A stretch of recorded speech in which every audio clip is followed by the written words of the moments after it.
ওই গ্লাসটা দেন।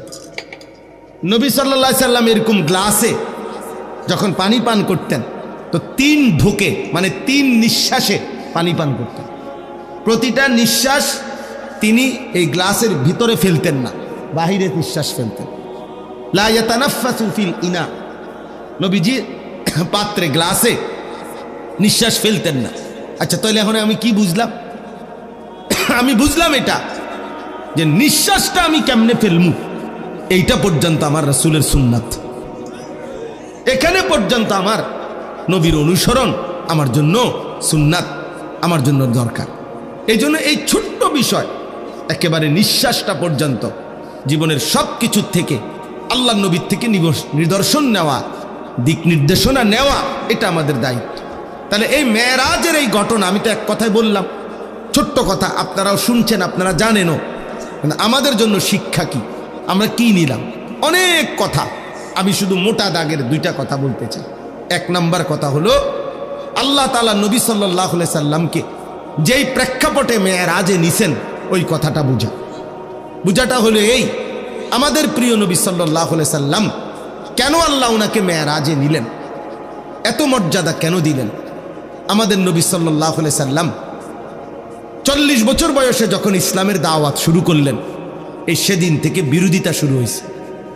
প্রথম দিনেই কি করছে? বিরোধিতা করছে। আবু লাহাব নবীজিকে মন্দ বলছে, এই বিরোধিতার সূচনাকারী। এরপরে একটানা 10 বছর, 40 থেকে 50, নবীজির এই 10টি বছর মক্কার জমিনে দিবানিশি কালেমার দাওয়াত দিছেন। আর এই মক্কার কুরাইশরা, কাফেররা প্রতিনিয়ত আমাদের নবী সাল্লাল্লাহু আলাইহি সাল্লামের বিরোধিতা করছেন, ওনার বিরুদ্ধে ষড়যন্ত্র করছেন, ওনাকে অকথ্য গালিগালাজ, শারীরিক নির্যাতন, ওনার সাহাবীদের উপরে জুলুম নির্যাতন প্রতি কদম কদম বাধাগ্রস্ত করছেন।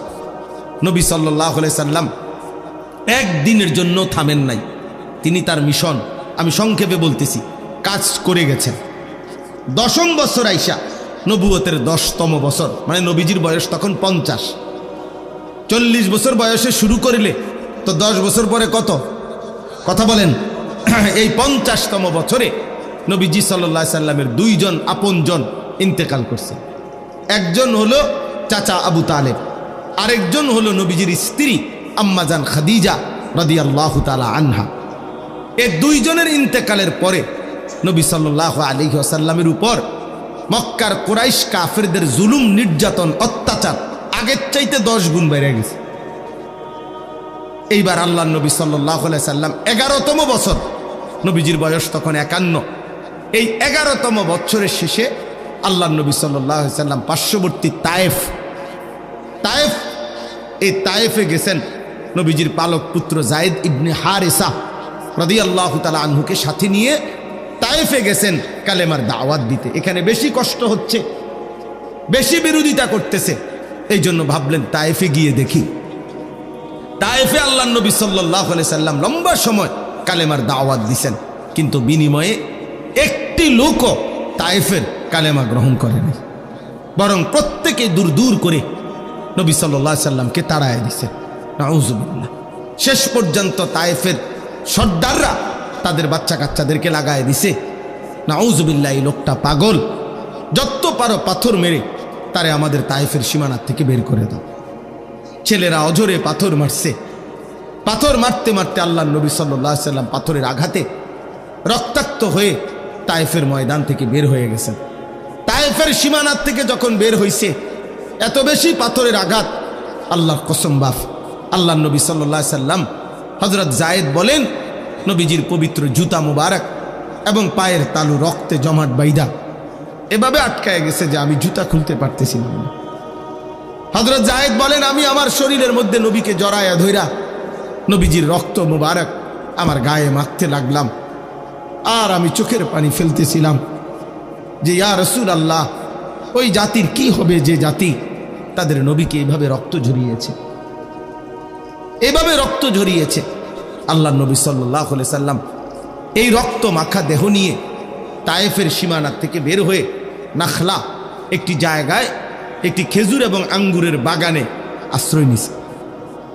এইখানে আশ্রয় নিয়া আল্লাহ নবী সাল্লাল্লাহু আলাইহি ওয়াসাল্লাম যখন রক্ত মাখাই দেহ নিয়ে বসছেন, তখন নবী সাল্লাল্লাহু আলাইহি ওয়াসাল্লাম রাত্রি গভীরে ওই দিন এই রক্তাক্ত দেহ শরীর নিয়ে রাত্রিবেলা খুব কাঁদছেন নবীজি। কিতাবের মধ্যে আছে কাঁদতে কাঁদতে নবী আল্লাহ তাআলার কাছে দোয়া করছে, লম্বা একটা দোয়া করছেন। অনেক বড় দোয়া আছে হাদিসের কিতাবে। এই দোয়ার মধ্যে একটা কথা আছে, আল্লাহ নবী সাল্লাল্লাহু আলাইহি সাল্লাম চোখের পানি ফেলতে ফেলতে মনের আবেগে আল্লাহ পাককে বললেন, ইলা মান তাকিলনি, আয় মাওলা কার কাছে আমারে পাঠাইলেন, কার কাছে পাঠাইলেন? এ কেমন উম্মতের কাছে পাঠাইলেন যে তাদের নবীকে এইভাবে পাথর মারে? আমি তাদেরকে আপনার দিকে ডাকলাম আর তারা আমারে এইভাবে পাথর মারলো, এইভাবে পাথর মারলো। আল্লাহ নবী সাল্লাল্লাহু আলাইহি সাল্লাম বললেন, মাওলা আমারে কি কোনো অপরিচিত লোকদের কাছে পাঠাইলেন, আমার উম্মতের কাছে না নাকি অন্যের কাছে পাঠাইলেন? আবার বললেন, মাওলা আমারে কি কোনো দুশমনের কাছে পাঠাইলেন, যাদের উপরে আমার কোনো ক্ষমতাই কার্যকর হলো না, আমার কোনো কথাই প্রভাব ফেললো না? এরকম অনেক কথা বলছেন নবীজি, লম্বা মনের আবেগ এগুলো বলছে। মজার একটা কথা শুনেন, আমার এটা বলার উদ্দেশ্য হলো শিক্ষণীয় একটা বিষয় আমাদের জন্য, যে এই কথাগুলো বলে, ওই যে আমি একটা কথা বলছি যে আমরা বলেই যাব, আল্লাহর কথা বলেই যাব, আমরা বিদআতের বিরুদ্ধে বলেই যাব, আমরা গুমরাহির বিরুদ্ধে বলেই যাব। এই যে একটা কথা আছে, এইখানে নবীজি একটা কথা বলছে রাত্রি গভীরে, মাওলা আমি আপনার কাছে আমার মনের আবেগে এগুলো বললাম, তবে আমার একটা কথা মাওলা, আপনার কাছে আমি শুধু এতটুকু আবদার করি, ইনলাম তাকুন আলাইয়া গাদাবুন ফালা উবালি। এই কথাইটা নবী বলছে, আয় মাওলা শুধু এতটুকু বলেন যে আপনি আমার উপরে নারাজ হন নাই, আপনি আমার উপরে রাগ করেন নাই। যদি বলেন আপনি নারাজ না, ফালা উবালি, অতএব আমি আর কোনো কিছুতে পরোয়া করি না। এবার আমার পক্ষে কে বিপক্ষে কে, গ্রহণ করলো কয়জন, বিরোধিতা করলো কয়জন, পাথর মারলো কয়জন, আদর করলো কয়জন, এটা আর আমার দেখার বিষয় না। আমার দেখার বিষয় হলো আপনি অসন্তুষ্ট কিনা। যদি বলেন আপনি অসন্তুষ্ট না, ফালা উবালি, আমি আর কোনো পরোয়া করি না। আপনি খুশি, আমার চলবে, আপনি রাজি থাকলেই চলবে। আল্লাহ তাআলা গ্রহণ করা এটা বড় বিষয়। করলাম তো অনেক কিছু, বানাইলাম তো অনেক কিছু, কিন্তু মহান আল্লাহ পাক রব্বুল আলামিন গ্রহণ করলেন না, কবুল করলেন না, তো লাভ হলো না।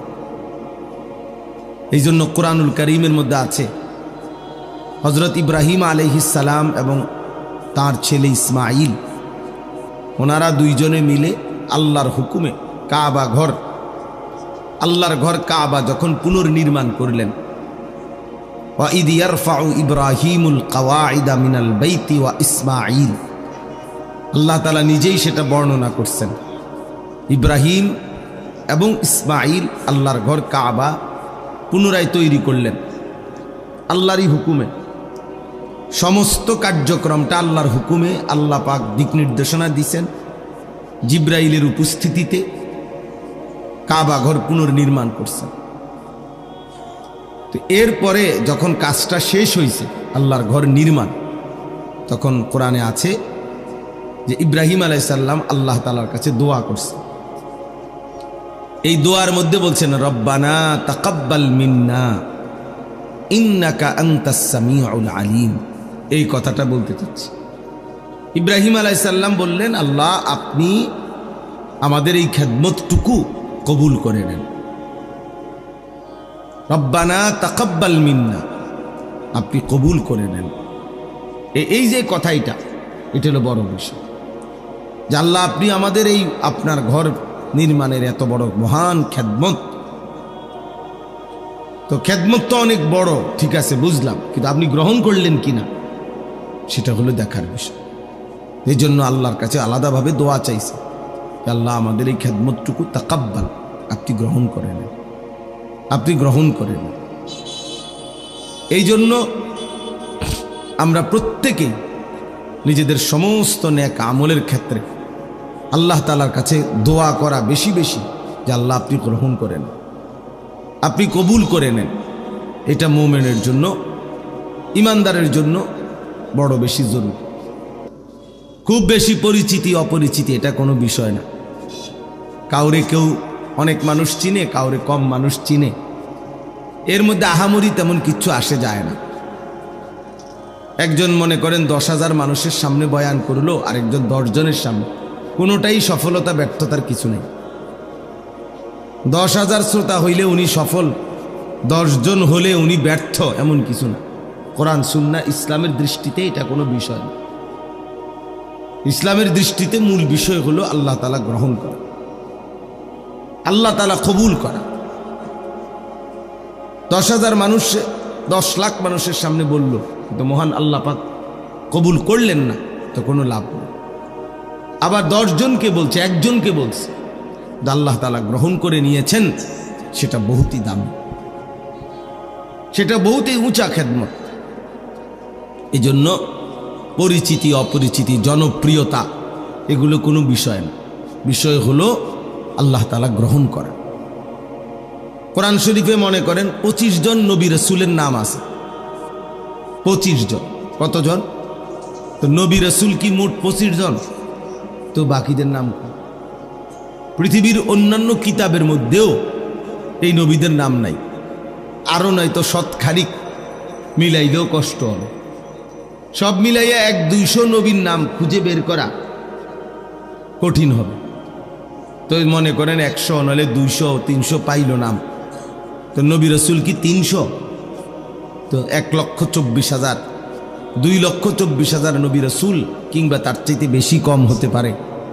তো এই লক্ষের চাইতে বেশি নবী এবং রাসূলের নাম পৃথিবীর কারো কাছে জানা নাই, কোনো কিতাবে নাই, উল্লেখ নাই। তো ওনারা ব্যর্থ, কি বলেন? এইটা আমি বুঝাইতে চাই, এটা কোনো বিষয় না। আল্লাহ তাআলা নবী সাল্লাল্লাহু আলাইহি সাল্লামকে হজ করতে বলছেন। তো নবীজি যখন হজ করছেন 10ম হিজরিতে বিদায় হজ, 1.25 লক্ষ সাহাবীর সামনে বিদায় হজ্জে এরকম ভাষণ দিছে আরাফাতের ময়দান। 1.25 লাখ, 1.25 লাখ কত? 1,25,000। তো পৃথিবীর কোনো কিতাবে 10,000 সাহাবীর নামও নাই, 5,000 সাহাবীর নামও নাই, একেবারে বাড়ি চালান দিয়েও পাওয়া যাবে না। বুঝছেন নাই কথাটা? পাওয়া যাবে না। তাইলে অল্প কিছু সাহাবীর নামই আছে কিতাবের মধ্যে, তাহলে এই লক্ষের চাইতে বেশি সাহাবী যাদের নাম পৃথিবীর কোনো কিতাবে নাই, কেউ জানে না, তো ওনারা সবাই ব্যর্থ, এই কথাটা বুঝতেছে। এই জন্য আমাদের জীবনের কর্তব্য হলো আমরা এই কথা দিল থেকে ভাবা যে আল্লাহ গ্রহণ করা, আল্লাহ গ্রহণ করা, আল্লাহ গ্রহণ করা। আল্লাহ তাআলা যেন নারাজ না হয়, আল্লাহ যেন সন্তুষ্ট হয়, এটা বড় বিষয়। কোরআনুল কারীমের মধ্যে আছে, আল্লাহ তাআলা বলেন রিদওয়ানুম মিনাল্লাহি আকবার।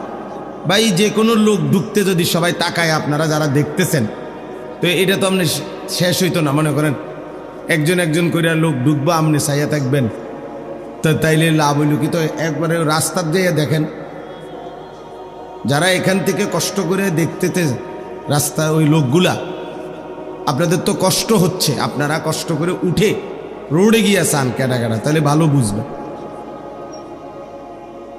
তো আল্লাহ তাআলা বলেন রিদওয়ানুম মিনাল্লাহি আকবার, এই যে কোরআনের আয়াত, আল্লাহ তাআলা বলেন আল্লাহর সন্তুষ্টি এটাই হচ্ছে আকবার, সবচেয়ে বড় বিষয়। তাহলে সবচেয়ে বড় বিষয় কি? আল্লাহ পাকের, বলেন না, আল্লাহ পাকের সন্তুষ্টি, সন্তুষ্টি, আল্লাহর সন্তুষ্টি। হাদিসের মধ্যে আছে নবী সাল্লাল্লাহু আলাইহি সাল্লাম দোয়া করতেন, যেটা আপনারা শুনছেন, বহু রমজান মাস পুরাটা নবী দোয়া করতেন, আল্লাহুম্মা ইন্নী আসআলুকা রিদাকা ওয়াল জান্নাহ ওয়া আউযু বিকা মিন গাদাবিকা ওয়া মিনান নার। আয় আল্লাহ, আমি আপনার কাছে আপনার সন্তুষ্টি এবং জান্নাত চাই, এবং আপনার অসন্তুষ্টি এবং জাহান্নাম থেকে পানাহা চাই। তাহলে নবী সাল্লাল্লাহু আলাইহি সাল্লাম আল্লাহ তাআলার সন্তুষ্টি চাইতেন, রিদাকা, রিদা, সন্তুষ্টি। কোরআন শরীফে আছে আল্লাহ তাআলা হাসরের ময়দানে নেককার, ইমানদার, প্রিয় বান্দা যারা, পবিত্র আত্মার অধিকারী তাদেরকে ডাক দিবেন, ইয়া আইয়াতুহান নাফসুল মুতমাইন্নাহ, হে আমার পবিত্র আত্মার অধিকারী বান্দাগণ, ইরজিই ইলা রাব্বিক, তোমরা তোমাদের রব মহান আল্লাহ কাছে পাকের কাছে ফিরে আসো। কোন অবস্থায়? রাদিয়াতাম মারদিয়া, এই অবস্থায় যে তোমরা আল্লাহর উপরে রাজি, আল্লাহও তোমাদের উপরে রাজি। তাইলে মুমিনের সবচেয়ে বড় সৌভাগ্য যেদিন আল্লাহ তাকে বলবে রাদিয়াতাম মারদিয়া, যেদিন আল্লাহ বলবে বান্দা আজ তুমিও আমার উপরে রাজি, আমিও তোমার উপরে রাজি। তো এটাই তার জীবনের সবচেয়ে বড় পাওয়া, এটাই তার জীবনের সবচেয়ে বড় পাওয়া, যে আল্লাহ তাআলার সন্তুষ্টি ঘোষণা হওয়া, সন্তুষ্টি ঘোষণা হওয়া। এই জন্য বাপ মহান আল্লাহ পাকের কাছে জীবনের ছোট বড় আমল কবুল হওয়া, এটা বড় বিষয়, এটা বড় বিষয়, এটা বড় বিষয়। আল্লাহ তাআলা আমাদের প্রত্যেককে আমাদের জিন্দেগীর সমস্ত নেক আমল আল্লাহ তাআলা যেন কবুল করে নেয়, বলেন আমিন। এই নামাজ পড়েন, রোজা রাখেন, দান সাদাকা করেন, জিকির করেন, তিলাওয়াত করেন, আল্লাহর কথা বলেন, শুনেন, এই সব কিছুর মধ্যে মূল মাকসাদ আল্লাহ যেন গ্রহণ করে। দুইটি জিনিস ইবাদত কবুল হওয়ার জন্য বাধ্যতামূলক, জরুরি, লাজেম, এই দুই জিনিস থাকতেই হবে। এক নাম্বার হলো আমলটি কোরআন সুন্নাহর আলোকে বিশুদ্ধ হওয়া। আমল করছেন, নামাজ পড়ছেন, ঠিক আছে, আপনিও মনে করছেন নামাজ, আমিও দেখছি আপনি নামাজ পড়ছেন, কিন্তু সূরা কেরাত অশুদ্ধ, ফরজ গোসল আদায় হয় নাই, ওযু সুন্নাত মোতাবেক হয় নাই, রুকু সেজদা ঠিক মতো হয় নাই, আপনি আত্তাহিয়াতু তাশাহুদ ঠিক মতো পড়েন নাই, পারেন না, অশুদ্ধ। তাহলে বাহ্যিক দৃষ্টিতে যদিও দেখা গেছে আপনি নামাজ পড়ছেন, কিন্তু সেটা আসমানওয়ালা রবের কাছে পৌঁছবে না, কবুল হবে না, কবুল হবে না। অশুদ্ধ ব্যক্তি, অশুদ্ধ নামাজ। নবী সাল্লাল্লাহু আলাইহি সাল্লামের হাদিস আছে, তিলকা সালাতুল মুনাফিক, তিনবার বলছে নবীজি, তিলকা সালাতুল মুনাফিক, তিলকা সালাতুল মুনাফিক, ওই নামাজ মুনাফিকের নামাজ, ওই নামাজ মুনাফিকের নামাজ, ওই নামাজ মুনাফিকের নামাজ। কামা ফানাক্কারা আরবাআন লা ইয়াযকুরুনাল্লাহা ইল্লা কালিলা, যে ব্যক্তি দাঁড়াইলো আর 4 রাকাত নামাজ পড়লো, কেমন দাঁড়াইলো আর 4টা ঠোকর মারলো, ভালোভাবে আল্লাহর জিকিরগুলো, নামাজের তসবিহাতগুলো আদায় করলো না, আল্লাহ রসুল বলছে, কসম, হাদিস এটা, যে নবীজি বলছে এটা মুনাফিকের নামাজ, মুনাফিকের নামাজ, মুনাফিকের নামাজ। তাহলে আপনি না ভাবলেন আপনি নামাজ পড়ছেন, কিন্তু শুদ্ধ তো হলো না, শুদ্ধ তো হলো না, এ তো মুনাফিকের নামাজ হলো। হাদিসের মধ্যে আছে এটা, আল্লাহ নবী, আল্লাহ পাক কোরআনে বলছে মুনাফিকের চিহ্ন, হাদিসেও আছে, কোরআনেও আছে। কোরআন শরীফে আল্লাহ তাআলা বলেন মুনাফিকের প্রথম চিহ্ন কি, কোরআনে আল্লাহ উল্লেখ করছেন, ওয়া ইযা কামু ইলাস সালাতি কামু কুসালা। মুনাফিকের প্রথম চিহ্ন, মুনাফিক তারা যারা নামাজ আদায় যখন করে অলসভাবে, নামাজ পড়ে না, এটা না, নামাজ পড়ে না তে তো কোনো বাদে, তারে কোনো গণাতে ধরে না কেউ, ইসলামে বেনামাজিরে কোনো গণাতেই ধরে না। এটা কোনো মানুষও না, পায়জামাও না, এটা কোনো প্লাস্টিকও না, এটা কোনো জাতও না, অজাতও না, এটা কিচ্ছুই, পাগলও না, ছাগলও না, এটা বাদ, এটা একেবারে বাদ গেছে। বেনামাজি তার কোনো তুলনা নাই। আমি সবসময় বলি বেনামাজির কোনো তুলনাহীন, তার কোনো মানুষের সাথেও তুলনা নাই, গরু ছাগলের সাথে, কুকুর বিড়ালের সাথে, জন্তু জানোয়ারের সাথেও তার কোনো তুলনা নাই। কারণ তারে যদি মানুষের সাথে তুলনা হবে না, কারণ মানুষকে আল্লাহ বানাইছে ইবাদতের জন্য, তো সে যেহেতু ইবাদত করে না, তো সে মানুষ না। তারে জানোয়ারের সাথেও তুলনা দেওয়া যাবে না, কারণ জানোয়ার প্রতিবাদ করে বলবে আল্লাহ আমার সাথে তারে তুলনা দিল কেন, আমারে তো আপনি সেজদা দিতে বলেন নাই, এই জন্য আমি কুকুর সেজদা দেই নাই, কিন্তু অরে তো আপনি সেজদা দিতে বলছেন, তবুও সে দিচ্ছে না, তো আমার লগে তার বলল কেমনে? কথা বলেন নাই? কুত্তারে তো সেজদা দিতে কয় নাই, গরুরে তো বলে নাই, তাইলে বেনামাজি মানুষের লগেও তার তুলনা হয় না, ছাগলের লগেও তার তুলনা হয় না, কুকুর বিড়ালের সাথেও তার তুলনা হয় না, তার কোনো তুলনা নাই। হে তুলনাহীন, হে কি বলে হেরে হেরে জিঙ্গান, তুই কি তা তুই কর। আমি কি লেগে করতাম? আমি টোয়া পাই না, তোমারে কি করতাম? তোমারে কি প্লাস্টিক করলে ভালো হয়, না পলিথিন করলে ভালো হয়, না হাফ প্যান্ট, না ফুল প্যান্ট? আমি এটা পাই না, না পাইলে আমি করতে করতাম। আপনি কি আমার জোর করে কয়বেন? আমি তো জানি না। এই জন্য বেনামাজির কোনো পরিচয়ই নাই। তো নামাজ পড়ে কিন্তু অলসভাবে, খামখেয়ালি করে, আল্লাহ বলছে এটা মুনাফিক, এটা মুনাফিক। তাহলে চিন্তা করে দেখেন, চিন্তা করে দেখেন। তাহলে এই জন্য বললাম, কোরআন শরীফ আছে ফাখালাফা মিন বাদিহিম খালফুন আদাউস সালাহ ওয়াত্তাবাউশ শাহাওয়াত ফাসাউফা ইয়ালকাউনা গাইয়া। আল্লাহ বলেন একদল উত্তরসূরি হবে যুগে যুগে নিকৃষ্ট, একদল প্রজন্ম হবে যুগে যুগে নিকৃষ্ট প্রজন্ম। প্রত্যেক যুগে কিছু জেনারেশন এমন হবে যারা নিকৃষ্ট জেনারেশন। তারা কারা? যাদের দুইটা অভ্যাস। এক, আদাউস সালাহ, তারা প্রতিনিয়ত তাদের নামাজকে নষ্ট করে দেয়। এখানেও নামাজ পড়ে না, এটা না, তাফসীরে মাআরিফুল কোরআন এটার ব্যাখ্যা আছে। নামাজের যত হুকুম আহকাম এগুলো যথাযথভাবে আদায় করে না, আদায় করে না, এটাকেই বলে নামাজকে নষ্ট করে দেয়।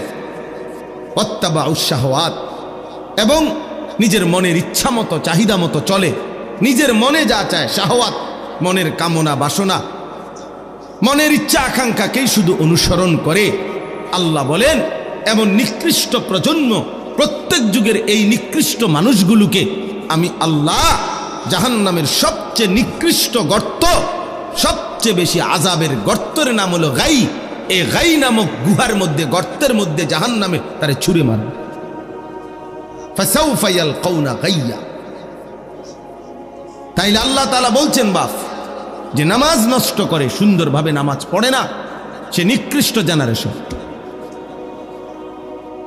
কোন রকম বললে হইতো না। আমরা আমাদের দেশের সাধারণ আও মাইতো না চাই হুজুর, আমরা কোনো আপনার লগে ফাটতাম না, আপনার গমতো কোনো রকমে আল্লাহ বিল্লাহ করে কুদুর কবরে না যাও কা। আপনার কে বলছে কোনো রকমে কবরে যাইতে? আপনার কোনো রকমে দুনিয়ার থাকেন, আরো দুগা আপেল খাইতেন পারেন, কোন রকমে দুনিয়ায় থাকেন, আরো 2 খিলি পান খাইতেন পারবেন। কান কোন রকমে চেষ্টা করে টাঙ্গাইয়া থুয়ে রাখতো কনফলাইন, যে কোন রকমে দুনিয়াতে রাখিস, আমার কবরে দিস না। কবরে কোন রকম যাইতে বলে নাই, আপনি বললে হবো নাকি? কবরে বলছে পূর্ণ ইমানদার হইয়া যাইতে, কবরে বলছে পূর্ণ মুসলমান হয়ে যেতে। কোন রকম যাইতে বলছে আপনার মিয়া? তো আপনি দিকন কোন রকমে আল্লাহ বিল্লাহ করে কবরে যাইতে লিখছে, কোন রকমে যাবেন কেন? আল্লাহ বিল্লাহ কোন রকমে করবেন কেন? আল্লাহ তো আল্লাহই, এটা আবার কোন রকম কি? এই জন্য এটা বললাম আর কি, অনেক আয়াত দিয়া দলিল দেওয়া যাবে, যেখানে কথা বোঝার উদ্দেশ্য কোনো আমল কবুল হওয়ার জন্য কোরআন সুন্নাহ মতে বিশুদ্ধ হইতে হবে। যেমন একটা উদাহরণ দিলাম, নামাজ। অসংখ্য মুসল্লি আপনারা নামাজ পড়েন খামখেয়ালি, ঠিক মতো রুকু সেজদা উজু গোসল হয় না। 4 রাকাত সুন্নত নামাজ পড়ে 1 মিনিটও লাগে না, 1.5 মিনিটও লাগে না। 100টা দানার তাসবিহ পড়ে 33, 34 বার, হায় হায় 1 মিনিটও লাগে না। কি দ্রুত পড়ে ফেল, সুবহানাল্লাহ সুবহানাল্লাহ সুবহানাল্লাহ সুবহানাল্লাহ সুবহানাল্লাহ, এত দ্রুত।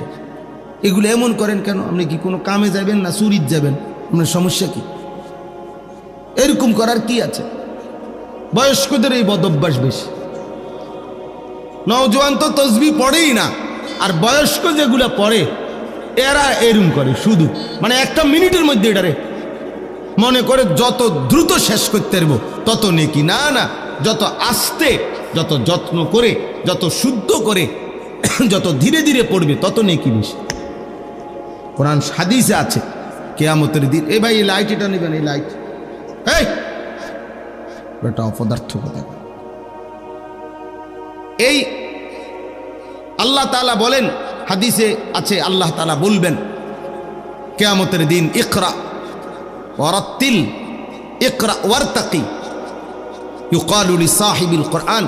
আল্লাহর কোরআন যারা পড়তো নিয়মিত, কোরআন যারা পড়েছে, মুখস্থ করেছে, কোরআন যারা জীবনভর আগলাইয়া রাখছে, তাদেরকে আল্লাহ বলবেন ইকরা ওয়ারতাকি, আমার বান্দা আজ হাসরের মাঠে কোরআন পড়ো আর জান্নাতের উপরের দিকে উঠতে থাকো।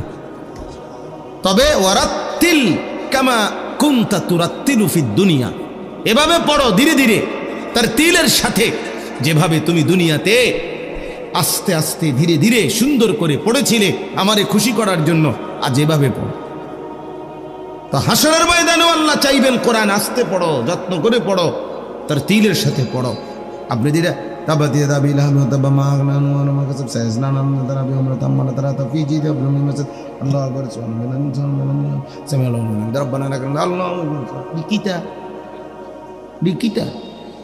নামাজ মস্কারি না করলেন, এগুলো মস্কারি না করলেন, এরকম নামাজ আপনাদের কে বললো? এটা আল্লাহ তারা তো বলছে এটা মুনাফিকের নামাজ, নবী তো বলছে এটা মুনাফিকের নামাজ, আল্লাহ তো বলছে আরে জাহান্নামে ছুঁড়ে মারবো আমি। এই জন্য বাপ, এক নাম্বার হলো শুদ্ধ হওয়া, শুদ্ধ হওয়া, বিশুদ্ধ হওয়া, বিশুদ্ধ হওয়া, এটা জরুরি, বিশুদ্ধ হওয়া জরুরি। 2 নাম্বার হলো, এই কথাটা বলেই শেষ করছিলাম, এটা এই প্রসঙ্গটা, যে আল্লাহর কাছে কবুল হওয়ার জন্য 2 জিনিস জরুরি। এক, কি হওয়া? বিশুদ্ধ হওয়া। বলেন তো কি হওয়া? আবার বলে, কিসের আলোকে বিশুদ্ধ হবে? কোরআন সুন্নাহর আলোকে। কিসের আলোকে? হ্যাঁ, কোরআন সুন্নাহর আলোকে বিশুদ্ধ। আমার তো বড় সুন্দর লাগে না, আমনের তো সুন্দর লাগবে হইতো না, আমনের তো সুন্দর, অসুবিধা কি? না অসুবিধা আছে, কোরআন সুন্নাহর আলোকে হইতে হবে। আমনের থেকে সুন্দর লাগলে হবে না, আপনার থেকে সুন্দর লাগলে হবে না। রাসূলুল্লাহ সাল্লাল্লাহু আলাইহি ওয়াসাল্লামের সুন্নাহ, এটার মাধ্যমে হইতে হবে। আচ্ছা, তো 2 নাম্বার হলো যেটা বলতেছিলাম, প্রত্যেকটি আমল আল্লাহর কাছে কবুল হওয়ার জন্য দ্বিতীয়টা শর্ত হলো বাধ্যতামূলক আল্লাহর জন্য হওয়া, ইখলাস। আল্লাহর জন্য হইতে হবে। আমল শুদ্ধ ঠিক আছে, কোরআন শরীফ পড়াও সুন্দর ঠিক আছে, কিন্তু মানুষকে দেখানোর জন্য, লোক দেখানো, মানুষকে খুশি করাই মাকসাদ, টাকা রোজগার করাই মাকসাদ, দুনিয়া কামাই করাই মাকসাদ। আল্লাহ আমারেও মাফ করেন। তো এটা ইখলাস হইল না, আল্লাহর জন্য হইল না, আল্লাহর জন্য হইতে হবে। ইন্না সালাতি ওয়া নুসুকি ওয়া মাহইয়ায়া ওয়া মামাতি লিল্লাহি রাব্বিল আলামিন, নিশ্চয়ই আমার নামাজ, আমার সমস্ত ইবাদত, আমার জীবন, আমার মরণ শুধুই মহান আল্লাহ পাক রব্বুল আলামিনের জন্য। লিল্লাহ, কার জন্যে? লিল্লাহ, আল্লাহর জন্য, আল্লাহর জন্য। ওয়ালিল্লাহি আলান নাসি হিজ্জুল বাইত মান ইসতাতা ইলাইহি সাবিলা, আল্লাহ নিজে বলছে তোমাদের সামর্থ্যবানদের উপরে আল্লাহর ঘরের হজ আল্লাহর জন্য ফরজ করা হলো, এই আল্লাহর জন্য। কার জন্যে? ওয়ালিল্লাহি, ওয়ালিল্লাহি, আল্লাহর জন্য। নবীজি বলছে মান আহাব্বা লিল্লাহ ওয়া আবগাদা লিল্লাহ ওয়া আ'তা লিল্লাহ ওয়া মানা লিল্লাহ, যে আল্লাহর জন্য কাউকে ভালোবাসলো, যে আল্লাহর জন্য কারো বিরোধিতা করলো, যে আল্লাহর জন্য কাউকে কিছু দান করলো, যে আল্লাহর জন্য কাউকে কিছু দিল না গুনার কাজে, যে আমার আল্লাহ নারাজ হবে, আমি এই গুনাহের কাজে তোমাকে দেব না। আল্লাহ রসুল বলেন এই যে আল্লাহর জন্য করলো, লিল্লাহ লিল্লাহ লিল্লাহ 4 বার বলছে নবী শব্দটা। মান আহাব্বা লিল্লাহ ওয়া আবগাদা লিল্লাহ ওয়া আ'তা লিল্লাহ ওয়া মানা লিল্লাহ, আল্লাহর জন্য। লিল্লাহ মানে কি? ওই যে লিল্লাহ বোর্ডিং কোন, এই শব্দটা আর কি, লিল্লাহ, আল্লাহর জন্য। তো আল্লাহর জন্য করলো, ফাকাদ ইস্তাকমালাল ঈমান, নবী সাল্লাল্লাহু আলাইহি সাল্লাম বলেন তার ঈমান পূর্ণ হয়ে গেল, ঈমান পূর্ণ হলো, তার ঈমান পূর্ণ হলো। অতএব এটা জরুরি বিষয়। তাইলে আমি আপনাদের সামনে যেই প্রসঙ্গটা প্রথম শুরু করেছিলাম, কি ছিল এটা? যে পরিচিতি অপরিচিতি, অনেক মানুষ চিনা অচেনা, এটা কোনো বিষয় না। এটা কি মূল বিষয়? না। মূল বিষয় কি? আল্লাহ গ্রহণ করা, আল্লাহর কাছে কি হওয়া? বলেন না, কবুল হওয়া। আল্লাহর কাছে কি হওয়া? বলেন, কবুল। আর আল্লাহর কাছে কোনো আমল কবুল হওয়ার জন্য কয়টি জিনিস জরুরি? দুইটি। এক নাম্বার, কোরআন সুন্নাহর আলোকে কি হওয়া? বিশুদ্ধ হওয়া। দুই নাম্বার, আল্লাহর সন্তুষ্টির জন্য হওয়া। ফালিয়ামাল আমালান সালিহা, এক আয়াতে আল্লাহ এটা বলে দিছে, ফামান কানা ইয়ারজু লিকা রাব্বিহি, আখিরাতে যারা তোমরা আল্লাহর সাক্ষাৎ চাও, জান্নাত চাও, তোমাদের দুইটা জিনিস খেয়াল রাখতে হবে। ফালিয়ামাল আমালান সালিহা, তার প্রতিটি আমল যেন হয় বিশুদ্ধ আমল। আর ওয়ালা ইউশরিক বিইবাদাতি রাব্বিহি আহাদা, আল্লাহর ইবাদতে আল্লাহর সাথে কাউকে শিরিক করা যাবে না, মিশানো যাবে না, শুধুই আল্লাহর জন্য করতে হবে।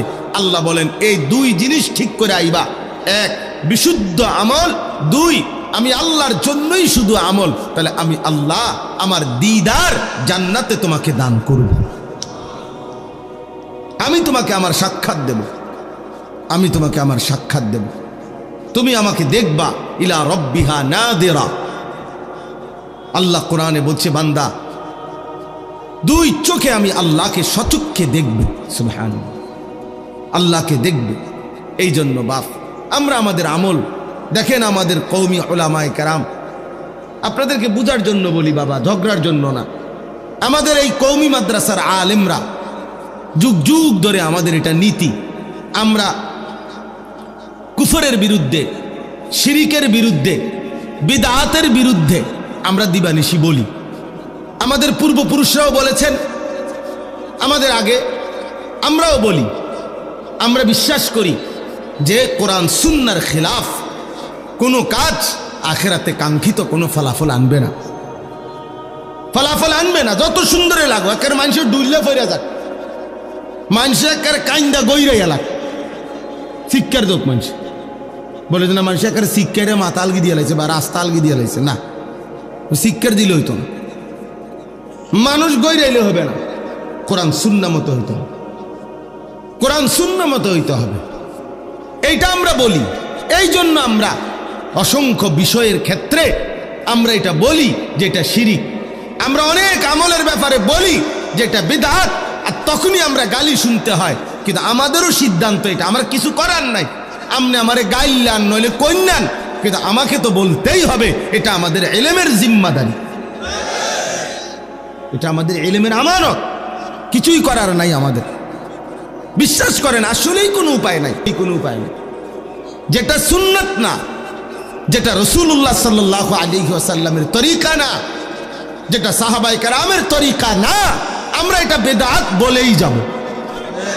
আপনি আমারে কি কইছেন গাল্লি দিয়া, এটা আমার শোনার দরকার নেই। আপনি কোন আমারে ওহাবি, ওহাবির আব্বা, ওহাবির সাসা, ওহাবির শালা, ওহাবির দুলাভাই, ওহাবির খালু, ওহাবির দাদা, ওহাবির স্বাস্থ্য ভাই, ওহাবির বঞ্জামাই, তুই যেটা মনে বেটা কবে না, তুই বেটা তুই কবে না, তারও কিছু থাকলে কবে না, ওহাবির 14 গোষ্ঠী কবে না তুমি। অবশ্য আমার কইলে কোনো কিছু করার নাই ভাই, তুমি কইতারো, তুমি শিক্ষারে যদি মাইকো নামাও, আমার পক্ষে আর কিছু করার নাই, কারণ আমি বলতেই হবে এটা বিদআত, এটা আমার ইলমের আমানত, এটা আমার ইলমের আমানত। আমাকে কোনো উপায় নেই স্যার। হুজুর যে জিডা করে মাইতেন না, যে যেমনে চলে চলতে দেন, ফেতনা করেন না। আমি অনেক জায়গায় বলছি, মিয়া যে যেমনি জিডা করে তার কাউরে কিছু না বলা, এটাই তো মূল ফেতনা। ফেতনাই তো এইটা বেটা, ও কাউরে কিছু কইতো না, যে যেমনি জিডা করে। তো যে যেমনি জিডা করলে কোরআন শরীফের আর দরকার কি, রাসূলের আর দরকার কি, কোরআন সুন্নাহর আর দরকার কি? যে জিডা করে এটাই করুক। তাহলে কথা বুঝেন নাই কথাটা? হ্যাঁ, যে জিডা কেউ পাঞ্জাবি এমনি বাও ফরবো, কেউ উল্টাইয়া ফরবো, তো অসুবিধা কি? কেউ গেঞ্জি মাথা দিয়ে লাগবে, অসুবিধা কি? যে জিডা করে আমার সমস্যা কি? এটা বুঝি কোনো কথা হইল? যে জিডা করুক, চলতে দেন, ফেতনা করেন, এটা মুনি ফেতনা। আমি এক জায়গায় বিয়ে পড়াইতে গেছি, আমার পরিচিত জন বেটা, আমি বললাম এভাবে সুন্নাত তরিকার বিয়া, হেইতে স্যুট পরা, টাই পরা, কোট পরা, হে কয় হুজুর এখন এই সমস্ত বিষয় নতুন করে বলিয়া ঝামেলা করতেন যাইয়েন না, যেটা চলতেছে এভাবে চলতে দেন। পরে আমি বললাম দেখেন এটা তো অবশ্যই যুক্তিসঙ্গত কথা, যেহেতু আমারটা এখন ঝামেলা লাগতেছে আপনার কাছে, মেহেরবানি করে বিয়েটা আমনে পড়াইলেই ভালো হয়। আমি আলহামদুলিল্লাহ ভাত খাইছি, ভাতের বুঝ হইয়া গেছে আমার। হ্যাঁ, আমি ওই সময় খানা খাইয়া লাইছি আর কি, আল্লাহ দয়া করছে আমি ভাত খাইয়া লাইছি। তাই বলে আমার খানার বুঝ হইছে ভাই, আমার কোনো আপত্তি নাই, আমিও ঝামেলা করতে চাই না, আমি তোলে যাই আমনে কম, আমরা কি আর এটা পারিনি। তা আমি বললাম আপনি পণ্ডিতি করলেন কি বিষয়ের উপরে, আপনি চিনছেন না মানুষ? হ্যাঁ, পাগলামি সব জায়গায় আছেন, চালাকি সব জায়গায় মাতবুরি করতে নাইছেন। তাহলে সে কিছুই জানো না, তুমি মূর্খ বেটা।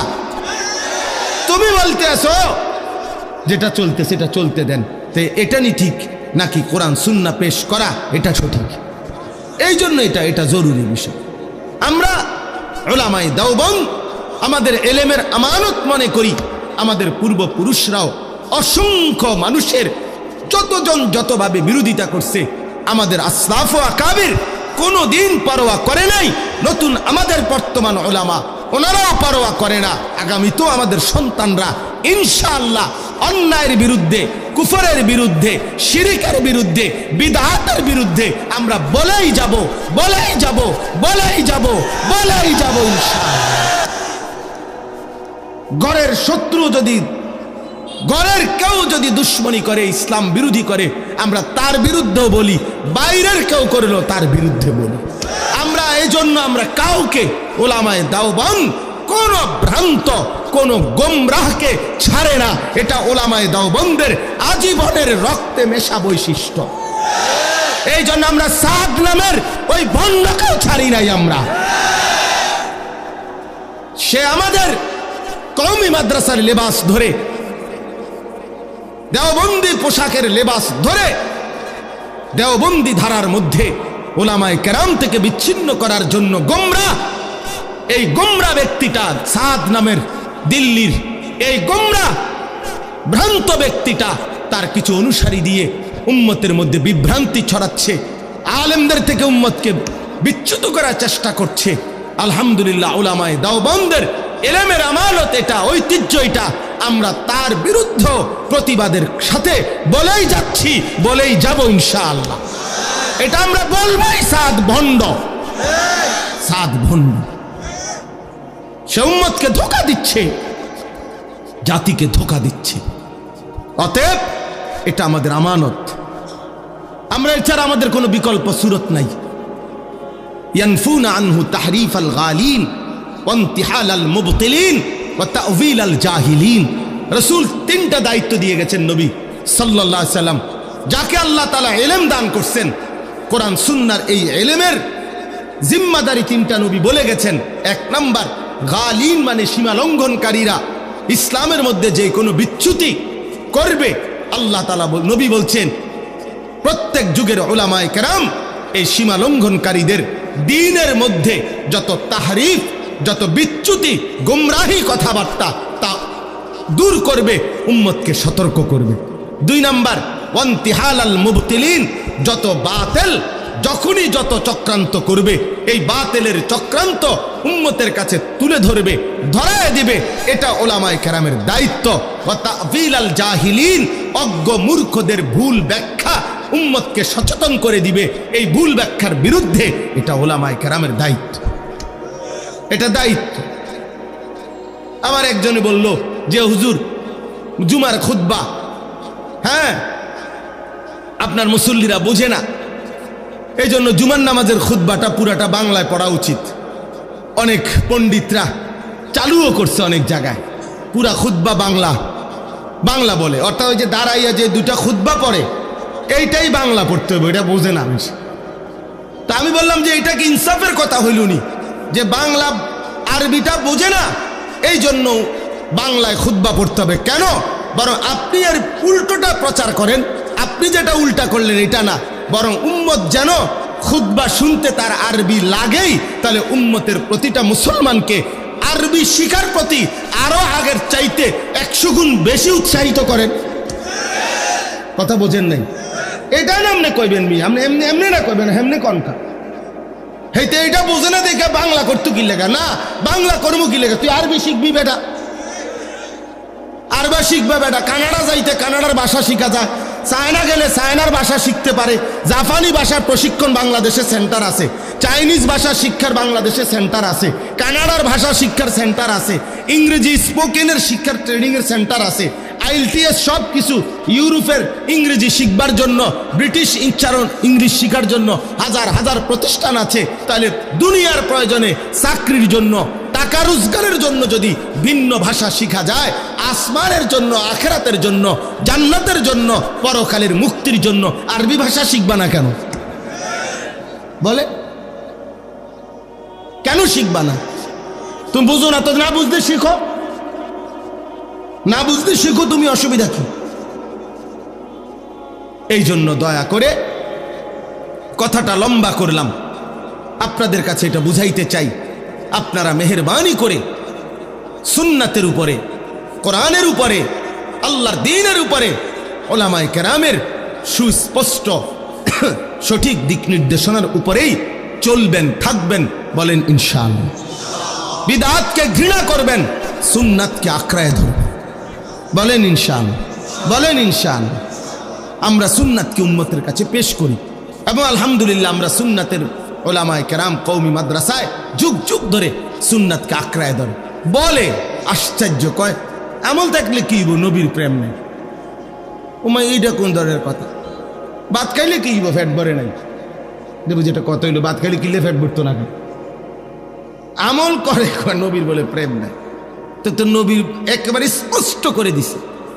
কিছু এই ষড়যন্ত্রকারীরা, ছদ্মবেশীরা আজকে উম্মতকে বুঝাইছে যে রাসূলুল্লাহ সাল্লাল্লাহু আলাইহি সাল্লামের প্রেম, নবীর ভালোবাসা, অনুসরণ কোনো মুখ্য বিষয় না। তুমি সারা দিন কইবা নবীরে ভালোবাসি, ভালোবাসি, ভালোবাসি, এটা মুখে যত উচ্চারণ করবা, এবার চেহারায়, সুরতে, চলনে, বলনে, আচরণে, উচ্চারণে, লেনদেনে, ঘরে, পরিবারে, স্ত্রী সন্তানের জীবনে রাসূলুল্লাহর সুন্নাতের কোনো নমুনা না থাকলেও তুমি মুখে বললেই হবে নবীকে ভালোবাসো না। আল্লাহর কসম আমরা এটা বিশ্বাস করি না। এটা ধোঁকা, ধোঁকা, ধোঁকা ছাড়া আর কিচ্ছু নাই। অনুসরণবিহীন নবীজির ভালোবাসা হয় না। কি বিহীন? বলেন না, কি বিহীন? অনুসরণবিহীন রাসূলুল্লাহ সাল্লাল্লাহু আলাইহি সাল্লামের ভালোবাসা হতে পারে না। ভালোবাসা এবং অনুসরণ এক সূত্রে গাঁথা।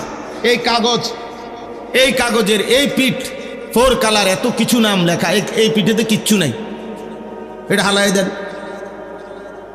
কথা বলেন না কেন? এই পিঠে কোনো লেখা আছে? তো এই পিঠের কি দরকার? এটা ফেলে দেন না। এটা যেহেতু লেখা নেই, এই পিঠটা দিয়ে তো সারবো, এটা হালান কেমনে ফেলাইবেন? আরে এই পিঠ রাখতে হলে এটা থাকতে হবে নি? তো তাইলে এটা আপনি সরাবেন কিভাবে? লেখা না থাকলেও এটা সরাবেন কিভাবে? তাহলে এই পিঠ আর ওই পিঠ যেমন বাধ্যতামূলক, আল্লাহর কসম নবী সাল্লাল্লাহু আলাইহি সাল্লামের অনুসরণ আর ভালোবাসা এরকম এই পিঠ ও পিঠ বাধ্যতামূলক। বাধ্যতামূলক এটা, বাধ্যতামূলক এটা। আল্লাহর নবী সাল্লাল্লাহু আলাইহি সাল্লামকে ভালোবাসলে অনুসরণ করতে হবে, অনুসরণ করলে ভালোবাসতে হবে। আল্লাহ আমাদেরকে তৌফিক দান করেন। এই আমার একটা প্রসঙ্গ হলো। আর একটা প্রসঙ্গ, আর অল্প একটু কথা বললেই আমি আমার কথা শেষ করব। কোরআনুল কারীমের যেই আয়াতটা আমি পড়ছি, এবার এইটার উপরে একটু কথা বলি। কোরআনুল কারীমের একটি প্রসিদ্ধ সূরা, সূরা বনী ইসরাইল, 15 নম্বর পারা, 17 নম্বর সূরা। এই সূরার প্রথম আয়াত আমি আপনাদের সামনে পড়েছি। এই আয়াতটা আপনারাও অনেকেই ছোটবেলার থেকেই হুজুরদের ওয়াজ, মসজিদের জুমার বয়ান ইত্যাদি যারা নিয়মিত শোনে, কমপক্ষে কিছুটা শোনে, তাদের কাছে এই আয়াতটি পরিচিত আয়াত। সুবহানাল্লাযী আসরা বিআবদিহি লাইলাম মিনাল মসজিদিল হারামি ইলাল মসজিদিল আকসাল্লাযী বারাকনা হাওলাহু। এই আয়াত অর্থ হইল, এই আয়াতটি আমাদের প্রিয় নবী সাল্লাল্লাহু আলাইহি ওয়াসাল্লামের জীবনের ঐতিহাসিক মর্যাদাপূর্ণ একটি বিশেষ ঘটনা, সেটা হলো মেরাজ। এই মেরাজের ঘটনার উপরে দলিল দিতে গিয়ে কোরআনের এই আয়াতটিকে উল্লেখ করা হয়। তাইলে এইখানে আল্লাহ তাআলা রাসূলুল্লাহ সাল্লাল্লাহু আলাইহি সাল্লামের মেরাজের প্রথম স্তর নবীজির, এটা এখানে উল্লেখ করছেন। আমাদের প্রিয় নবী সাল্লাল্লাহু আলাইহি সাল্লাম মহান আল্লাহ পাক রব্বুল আলামিনের কাছে আরশ আজিম পর্যন্ত মেহমান হয়ে মেরাজে গিয়েছিলেন। বলেন আলহামদুলিল্লাহ। এটা আমরা জানি কিনা সবাই? এই ঘটনাটার দুইটা স্তর, মানে দুইটা ভাগ, দুইটা পার্ট। প্রথমটা মক্কা শরীফ আল্লাহর ঘরের কাছ থেকে মসজিদে আকসা পর্যন্ত, যেটা এখন ফিলিস্তিনে বাইতুল মুকাদ্দাস। এই মসজিদে আকসা মুসলমানদের প্রথম কেবলা। ওই মসজিদে আকসা পর্যন্ত এই প্রথম সফর, জমিন থেকে জমিন, অর্থাৎ কাবাঘর থেকে শুরু হয়েছে, ওই মসজিদে আকসায় গিয়ে শেষ হয়েছে। এইটা হলো জমিন থেকে জমিন, মসজিদ থেকে মসজিদ, মসজিদে হারাম থেকে মসজিদে আকসা। এইটা একটা অংশ। এটাকে ইসলামের ভাষায়, কোরআনের ভাষায় বলা হয় ইসরা। আসরা এখানে আছে। আর এরপরে নবীজি সাল্লাল্লাহু আলাইহি সাল্লাম ওই মসজিদে আকসা থেকে 7 আসমানের ঊর্ধ্বে আল্লাহ তাআলার আরশে আজিম পর্যন্ত গিয়েছেন। সেখানে আল্লাহ তাআলার কথা হয়েছে, নবীজি সাক্ষাৎ হয়েছে, আল্লাহ তাআলা হাদিয়া দিয়েছেন, আবার তিনি ফিরে মক্কার জমিনে আসছেন। লম্বা ঘটনা তো আপনারা শুনবেন বা শুনছেন। আমি শুধু ছোট্ট দুইটা কথা বলার জন্য। মেরাজের বিষয়ে আলহামদুলিল্লাহ ব্যাপক আলোচনা হয়, ওলামায়ে কেরাম আলোচনা করেন, মসজিদগুলো তো ব্যাপকভাবে আলোচনা হয়। এই জন্য একেবারে বাইসিরিয়াল ঘটনা বলা আমার মূল উদ্দেশ্য না। আমার মূল উদ্দেশ্য শুধু মেরাজের দুইটা কথা বলা আপনাদের কাছে। এই দুইটা কথা বললেই আমার কথা শেষ। একটা ছোট্ট কথা মনে রাখবেন, মেরাজ ঠিক কোন রাতে হইছে এইটারে একেবারে দাগ নম্বর, খতিয়ান নম্বর, বিএস সিএস আরএস লইয়া মিলাইতেইব, এটা এত জরুরি বিষয়। জরুরি বিষয় হলো এই কথার ইয়াকিন নেওয়া যে মেরাজ রাসূলুল্লাহ সাল্লাল্লাহু আলাইহি সাল্লামের অকাট্য হাদিস দ্বারা, মুতাওয়াতির হাদিস দ্বারা এবং কোরআনুল কারীমের আয়াত দ্বারা প্রমাণিত। অতএব এটা নিশ্চিত আল্লাহর নবী সাল্লাল্লাহু আলাইহি সাল্লামের জীবনে ঘটেছে। কিন্তু ঠিক এই রাত্রে একেবারে একবারে দাগ নম্বর মিলানো এতটা বাধ্যতামূলক জরুরি না। কথা বুঝছেন কি না আমার? তাহলে মেরাজ হয়েছে নবী সাল্লাল্লাহু আলাইহি সাল্লামের, আল্লাহ তাআলার সান্নিধ্যে তিনি গেছেন, এই কথাটা বুঝা, এই কথার ইয়াকিন রাখা অকাট্যভাবে, এটা আমাদের জন্য বাধ্যতামূলক। এটা মুতাওয়াতির হাদিস দ্বারা প্রমাণিত, কোরআনের আয়াত দ্বারা প্রমাণিত। এই জন্য অস্বীকারী বেঈমান। মেরাজকে অস্বীকারী কি? ইমানদার না। কারণ অকাট্য মুতাওয়াতির হাদিসকে অস্বীকারীর ইমান থাকে না। এই জন্য মেরাজকে ইয়াকিন রাখা, বিশ্বাস করা, এটা আমাদের জন্য জরুরি। এখন এখান থেকে আমি সবক নেওয়া, এটা হলো আমার বিষয়। নবীজির জীবন থেকে আমাদের জন্য মূল বিষয় হলো প্রিয় নবী সাল্লাল্লাহু আলাইহি সাল্লামের জীবনের সমস্ত আলোচনা দ্বারা আমাদের উদ্দেশ্য, আল্লাহ তাআলা চেয়েছেন বান্দা উসওয়াতুন হাসানা, এখান থেকে তোমরা আদর্শ নাও, এখান থেকে জীবনের পাথেয় নাও, তোমাদের জীবন চলার জন্য দিক নির্দেশনা নাও। এটা হলো আমাদের মূল বিষয়। এটা হলো আমাদের মূল বিষয়। আল্লাহ নবী সাল্লাল্লাহু আলাইহি সাল্লামের প্রতিটা নড়াচড়া আমাদের জন্য সবক। সবক কিনা বলেন না? ওই গ্লাসটা দেন। নবী সাল্লাল্লাহু আলাইহি সাল্লাম এরকম গ্লাসে যখন পানি পান করতেন তো 3 ঢোকে, মানে 3 নিঃশ্বাসে পানি পান করতেন। প্রতিটা নিঃশ্বাস তিনি এই গ্লাসের ভিতরে ফেলতেন না, বাহিরে নিঃশ্বাস ফেলতেন। লা ইয়াতানাফাসু ফিল ইনা, নবীজি পাত্রে, গ্লাসে নিঃশ্বাস ফেলতেন না। আচ্ছা, তাহলে এখন আমি কি বুঝলাম? আমি বুঝলাম এটা যে নিঃশ্বাসটা আমি কেমনে ফেলমু, এইটা পর্যন্ত আমার রাসূলের সুন্নাত।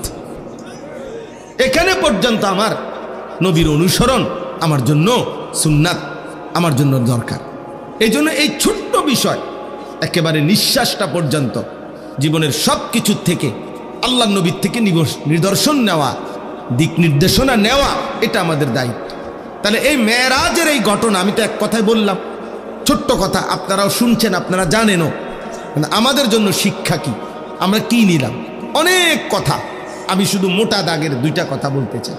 1 নাম্বার কথা হলো, আল্লাহ তাআলা নবী সাল্লাল্লাহু আলাইহি সাল্লামকে যেই প্রেক্ষাপটে মেরাজে নিছেন, ওই কথাটা বুঝাটা হলো এই, আমাদের প্রিয় নবী সাল্লাল্লাহু আলাইহি সাল্লাম কেন আল্লাহ ওনাকে মেরাজে নিলেন, এত মর্যাদা কেন দিলেন? আমাদের নবী সাল্লাল্লাহু আলাইহি সাল্লাম 40 বছর বয়সে যখন ইসলামের দাওয়াত শুরু করলেন, এই সেদিন থেকে বিরোধিতা শুরু হয়েছে। প্রথম দিনেই কি করছে? বিরোধিতা করছে। আবু লাহাব নবীজিকে মন্দ বলছে, এই বিরোধিতার সূচনাকারী।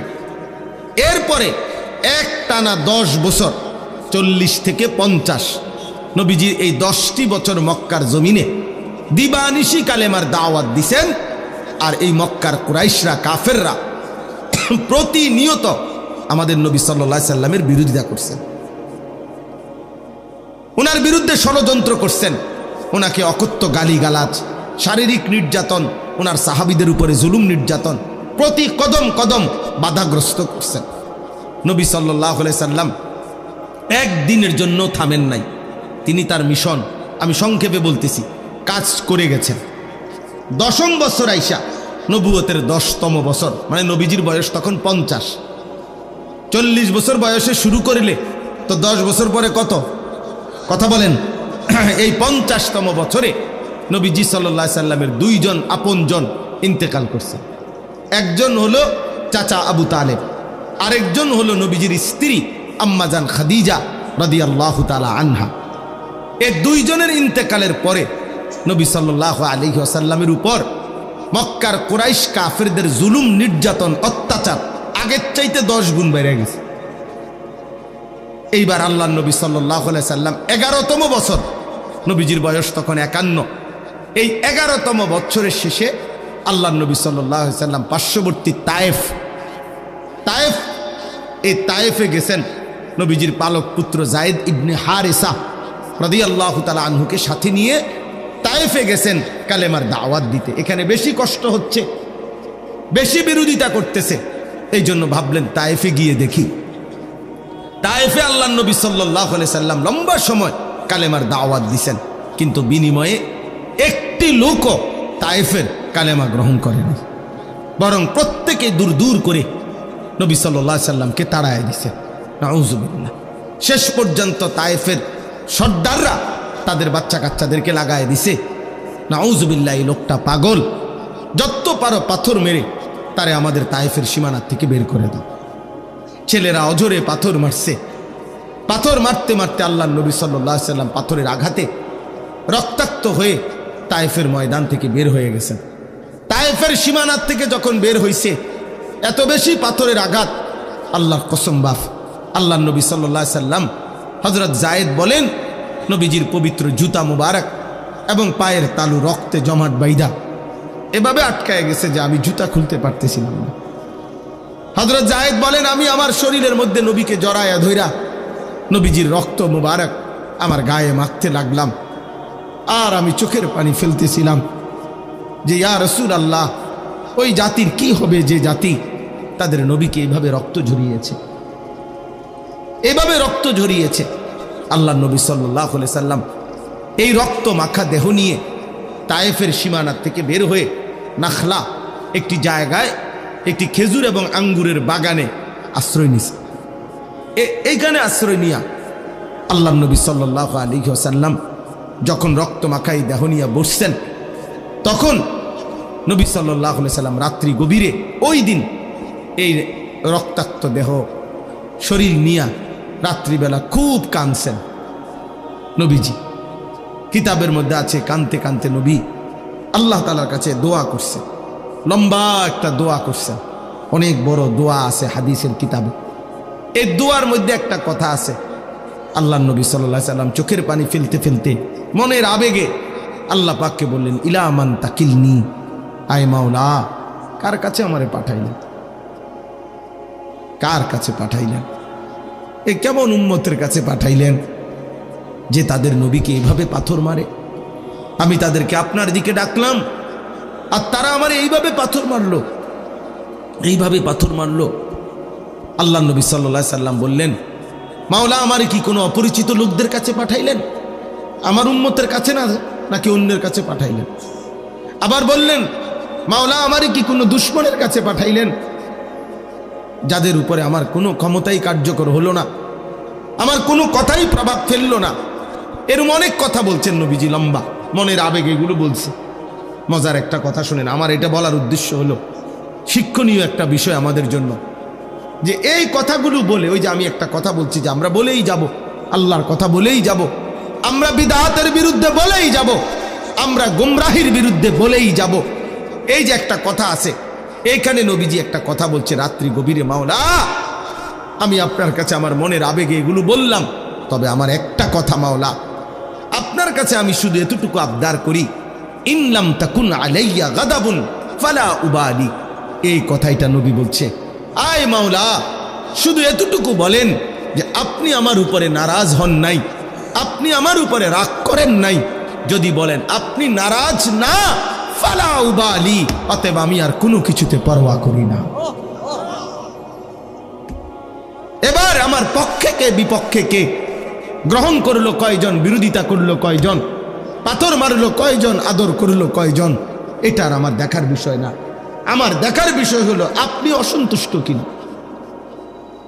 যদি বলেন আপনি অসন্তুষ্ট না, ফালা উবালি, আমি আর কোনো পরোয়া করি না। আপনি খুশি, আমার চলবে, আপনি রাজি থাকলেই চলবে, আপনি খুশি হলেই চলবে, আর কিছু লাগবে না। এই বন্ধু, এই কথাটা জরুরি। এজন্য এক মুমিনের জীবনের বড় স্বপ্ন, মানুষে কি কইব, লোকে কি বলবে। হ্যাঁ, এই উঠতি অনেক আলেম আছেন, অনেক মসজিদের ইমাম সাহেব আছেন, আগামী দিনের নওজোয়ান আমাদের তালেবে ইলম তোমরাও আছো।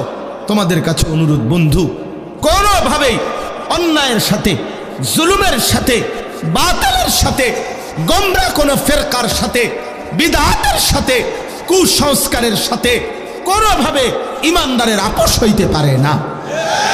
সোজা হিসাব, কোনো আপোষ হবে না, কোনো আপোষ হবে না, কোনো আপোষ হবে না। পৃথিবীতে আমি আর তুমি না থাকলেও ইসলামের কাজ চলবে, কিন্তু আমি যদি আমার আখিরাত বরবাদ করে দেই, তাহলে আমার আখিরাত বরবাদ হয়ে যাবে। আখিরাত বরবাদ করা যাবে না, আখিরাত নষ্ট করা যাবে না, পরকাল নষ্ট করা যাবে না, নষ্ট করা যাবে না। এই জন্য বললাম, নবী সাল্লাল্লাহু আলাইহি সাল্লাম তায়েফ থেকে এবার আসলেন রক্তমাখা দেহ নিয়ে। এই তখন মক্কার কুরাইশরা এত বেশি বিদ্রুপ করছে নবীজিকে তায়েফের ঘটনার পরে, যে মোহাম্মদ, আহারে মোহাম্মদ, আজকে 10-11 বছর ধরে তোমারতে শুনতেছি তোমার আল্লাহ তোমারে মহব্বত করে, ভালোবাসে, সম্মান দিবে, ইজ্জত দিবে, কত কিছুই তো শুনলাম কইলা, কিন্তু কই কোনো ইজ্জতের কোনো নামগন্ধ আছে? আমরাও তোমারে বেইজ্জতি করলাম, আমাদের এলাকার থেকে তুমি চলে গেলা তায়েফ, শেষ পর্যন্ত ছোট বাচ্চাগুলো পর্যন্ত, এত ছোট ছোট বাচ্চা পর্যন্ত পাথর মাইরা তোমারে তাড়ায় দিল, তো তোমার সম্মান কই, তোমার ইজ্জত কোথায়? তোমার আল্লাহ তোমারে কি দিল? কিছুই তো দেখলাম না। এইভাবে ব্যঙ্গ, বিদ্রুপ, টিটকারি, মস্কারি যখন করতে লাগছে, আল্লাহ নবী সাল্লাল্লাহু আলাইহি সাল্লাম তায়েফের ময়দান থেকে আসার পরে তখন মহান আল্লাহ পাকের আরশ আজিম নড়ে উঠছে, আর আরশের মালিক আল্লাহ বলছে, জিব্রাইল যাও, যাও জিব্রাইল, আমার বন্ধুরে আমার কাছে আনো, দোস্তকে আনো, যাও, বহুত হইছে, বহুত হইছে জিব্রাইল, বন্ধুর প্রতি ফোঁটা রক্ত আমি দেখছি, আমার দোস্তের প্রতি ফোঁটা রক্ত আমি দেখেছি, আমার বন্ধুর প্রতি এত ব্যঙ্গ, এত বিদ্রুপ আমি দেখেছি, শুনেছি। যাও জিব্রাইল, আমার বন্ধুকে নিয়ে আসো। ইজ্জত কাকে বলে, সম্মান কাকে বলে, মর্যাদা কাকে বলে, আজ আমি বন্ধুকে দেব আর গোটা পৃথিবীবাসীকে দেখাবো। মক্কারবাসী তোরা দেখবি ইজ্জত কাকে বলে। তো আল্লাহ তাআলা জিব্রাইলকে পাঠাইলেন, যাও নিয়ে আসো। জিব্রাইলকে পাঠিয়ে জমিন থেকে 7 আসমান, 7 আসমানেরও ঊর্ধ্বে আল্লাহ তাআলা আরশের উপরে নবীজিকে নিয়ে গেলেন। নিয়ে এই মেরাজে নিয়ে নবীকে আরশের উপরে দাঁড় করিয়ে বললেন, বন্ধু, গোটা কায়নাত, আমার সমস্ত সৃষ্টি, এমনকি আমার আরশ, সব এখন আপনার পায়ের নিচে, আর উপরে আসি শুধু আমি আল্লাহ, আর কিচ্ছু না, আর কিচ্ছু না, উপরে শুধু আমি আল্লাহ, এরপরে আপনি, এরপরে গোটা সৃষ্টি। অতএব এখন এই সিরিয়াল দিলাম, সম্মানের সিরিয়াল দেখাইলাম, প্রথমে আমি আল্লাহ, তারপরে আপনি রাসূলুল্লাহ, তারপরে গোটা মাখলুক। বাদাস খুদা বুজুর্গ তুই কিসায়ে মুখতাসার। আপনার মর্যাদা সম্মান আল্লাহর পরে আপনার মর্যাদা আমি আল্লাহ আপনাকে সর্বোচ্চ মাকামে এনে আমি আল্লাহ তাআলা আপনাকে সর্বোচ্চ মর্যাদা সম্মান ইজ্জত দিলাম। সুবহানাল্লাহ। এখন আমাদের থেকে সবক, আমাদের জন্য সবক এটাই বন্ধু, আল্লাহর জন্য, দ্বীনের জন্য, কোরআনের জন্য, আল্লাহর বিধান বাস্তবায়নের জন্য, এই জমিনে মানুষকে আল্লাহর দিকে ফেরাবার জন্য, আল্লাহর পথে থাকার জন্য, চলার জন্য জীবনে যত বড় কোরবানি করতে হয়, স্ত্রী নারাজ হোক, ছেলে নারাজ হোক, মেয়ে নারাজ হোক, গ্রামবাসী নারাজ হোক, আমি আমার আল্লাহর হুকুম থেকে সরব না, আমার রসুলের সুন্নাত থেকে সরব না। এই কথাটাই বাবা যদি আমার কলিজার মধ্যে বসে, আপনাদের কলিজার মধ্যে বসে, আল্লাহ এবং তার রসুলকে আমি নারাজ করব না, গোটা সৃষ্টি নারাজ হোক বা না হোক, আল্লাহর কসম অবশ্যই আল্লাহ তাআলা ওই বান্দাকে দামি করবে, সম্মান দিবে, ইজ্জত দিবেই দিবে, দিবেই দিবে, দিবেই দিবে। সে লজ্জিত হবে না, সে লজ্জিত হবে না। এই জন্য আজকে আমরা অনুরোধ করছি, এই আজকের যত নওজোয়ান যুব সমাজ, কিশোর তরুণ নওজোয়ান, তোমাদের জন্য বলি, আমাদের প্রিয় নবী সাল্লাল্লাহু আলাইহি সাল্লাম এক এক ফোঁটা রক্ত ঝরিয়েছেন দ্বীনের জন্য, দুয়ারে দুয়ারে ঘুরছেন দ্বীনের জন্য, পেটে পাথর বাঁধছেন দ্বীনের জন্য, ইসলামকে সারা পৃথিবীতে পৌঁছায় দেওয়ার জন্য। অতএব আমরা সেই রসুলের উম্মত, কাজে আমাদেরও জিম্মাদারি আল্লাহর দ্বীন, আল্লাহর কালেমা গোটা জমিনে, গোটা পৃথিবীতে আমরাও ছড়িয়ে দেওয়ার জন্য প্রস্তুত, এবং এর জন্য আমরা কষ্ট সহ্য করব, বিনিময়ে অবশ্যই আমাদের আল্লাহ আমাদেরকে ইজ্জত দিবেন। এটা মেরাজের সবক, এটা মেরাজের শিক্ষা। বলে তো হুজুর আপনি এটা কই পাইলেন? আমি এটা পড়ছি সিরাতে মুস্তাফা হযরত মাওলানা ইদ্রিস কান্দলভি রাহমাতুল্লাহ আলাইহির লিখিত কিতাব। বলেন আলহামদুলিল্লাহ। আর শেষ কথা হলো, এইবার আল্লাহ তাআলা বলেন নবীজি সাল্লাল্লাহু আলাইহি সাল্লামকে যখন আল্লাহ তাআলা ওই মেরাজে নিলেন, বন্ধুকে পাশে বসাইলেন, আপন করে কথা বললেন, দাম ইজ্জত সম্মান দিলেন, সর্বোচ্চ জায়গায় নিলেন। এইবার আল্লাহ নবী সাল্লাল্লাহু আলাইহি সাল্লাম বললেন, মাওলা আমার উম্মতের জন্য কিছু দিবেন না? আমার উম্মতের জন্য। এই তখন মহান আল্লাহ পাক রব্বুল আলামিন বলেন, বন্ধু সারাটা সময় আমি তো জিব্রাইল পাঠাইয়া পাঠাইয়া আপনার জন্য কত বিধান, উম্মতের বিধান দিয়েছি, হুকুম হাকাম পাঠাইছি, কিন্তু আমি আজ বহুদিন যত্ন করে 11টি বছরের মাথায় 11টি বছর আমি আল্লাহ যত্ন করে একটি আমল এমন আমি নিজের কাছে রেখে দিছিলাম। আমি আল্লাহ তাআলা চেয়েছিলাম আমি নিজ হাতে আপনাকে আমার কাছে এনে সেই আমলটা আপনার উম্মতের জন্য, আপনার জন্য আমি নিজ হাতে তুলে দেব। এটা আমি রাখছিলাম, আর সেটাই আজকের হাদিয়া, 5 ওয়াক্ত নামাজ। অতএব দোস্ত আমার, বাপ আমার, 5 ওয়াক্ত নামাজ এটা সরাসরি মহান আল্লাহ পাক রব্বুল আলামিনের স্বহস্তে তুলে দেওয়া হবে। নবীজিকে সরাসরি তুলে দিছেন, এখানে জিব্রাইলের কোনো ওয়াসিতা নাই, জিব্রাইলের কোনো মাধ্যম নাই, সরাসরি। এজন্য আজিমুশ শান ইবাদত নামাজ, মেরাজের হাদিয়া নামাজ। অতএব মেরাজ মানে 12 ডেকসি খিচুড়ি না, মেরাজ মানে গান না, মেরাজ মানে গজল না, মেরাজ মানে কাউয়ালি না, মেরাজ মানে বাটিয়ালি না, মেরাজ মানে টুনটুন টুনটুন বাজনা বাজানো না, মেরাজ মানে বিরিয়ানি খিচুড়ি না, মেরাজ মানে ইসলামের জন্য জান কুরবানি করার সিদ্ধান্ত, মেরাজ মানে মৃত্যু পর্যন্ত 5 ওয়াক্ত নামাজ পড়ার সিদ্ধান্ত। এই জন্য আমরা এই 2 বিষয়ে রাজি তো ইনশাআল্লাহ? সবাই রাজি তো ইনশাআল্লাহ? আল্লাহ তাআলা আমাদেরকে তৌফিক দান করেন, আল্লাহ তাআলা আমাদেরকে কবুল করে নেন।